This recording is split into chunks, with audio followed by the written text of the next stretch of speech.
Hi, I'm Allie Dusenberry, and I'm here doing a club profile on Northeastern University Political Review. My name is Elena. I'm a third-year international affairs major, and I'm the editor-in-chief.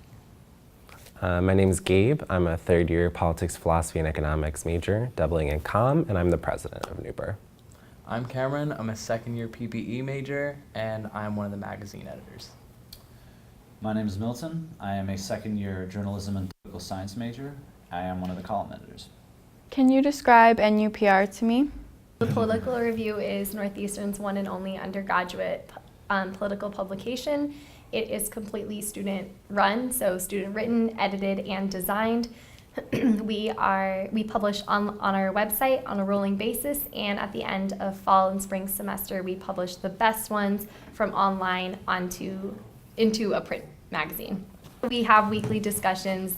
We just wrapped one up every Thursday, 7 to 8 in the YMCA, where we talk about a political current event. What do your weekly meetings usually look like? So our weekly meetings usually consist of somebody bringing in a topic, usually on one of our boards, something of interest, something going on in the news, a current event.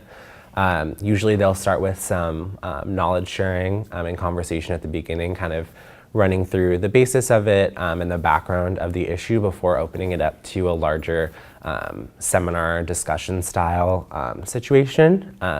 So our weekly meetings usually are structured kind of in that general way, and then leaving some time at the end for brainstorms. How can new members get involved?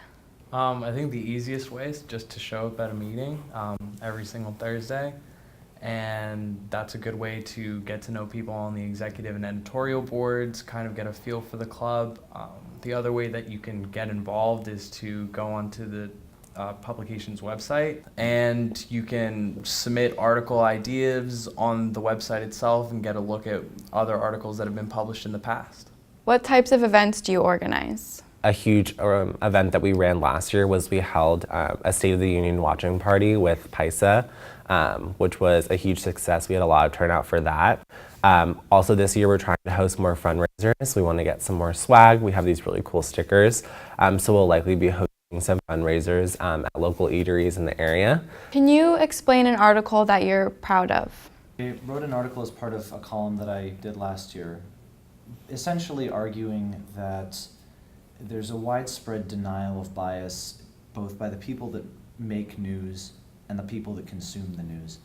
And that while not all bias is created equal, acknowledging that it's there and acknowledging the effect that it has on your viewpoints and on the public conversation is a great stepping stone to be able to have a robust debate about politics. It was on the epidemic of gay loneliness, and so this idea, I tend to write more personality-driven pieces and a little bit more of an op-ed style. I definitely back them by research, but my typical writing isn't going to be necessarily a super high-profile thing. My other articles have been on feminism and other LGBT issues, but I was really proud of this article because it was something that I hadn't read before. I think a lot of the times I'll be reading my pieces at the end and be like, yes, this is a good conglomeration of ideas that I've heard previously and things that I already knew, ways people were thinking, but this kind of felt groundbreaking for me, and coming from an identity-based space that I occupied that I think is very unique, lent me a lot of inspiration for the piece, and it's something I'm really proud of. What's your favorite part about NUPR? That people do things that they didn't know they could do. They produce these works that, some of them come in confident in that they know they can write, they know their stuff, and they go and do it. There are some people that come in that are nervous and shaking and don't want to talk and don't feel like they have the ability to write. They think their ideas are bad. And then they put those ideas on paper, and then they work with us.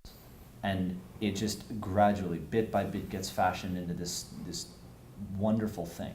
It's a beautiful product of a lot of different people's work.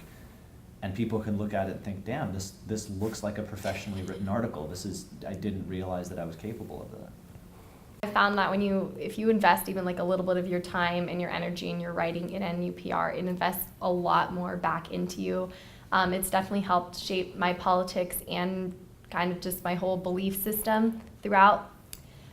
throughout my time at Northeastern, and it was a really big resource after the 2016 election. It was just people, you could talk to people. They weren't necessarily like your close friends or anything like that, but you know, you're not alone in the way you feel and the way you think. And also just the pragmatic reason for writing things down. It's like it gets you to put your ideas down in a coherent way. It makes you smarter. It makes you a better writer.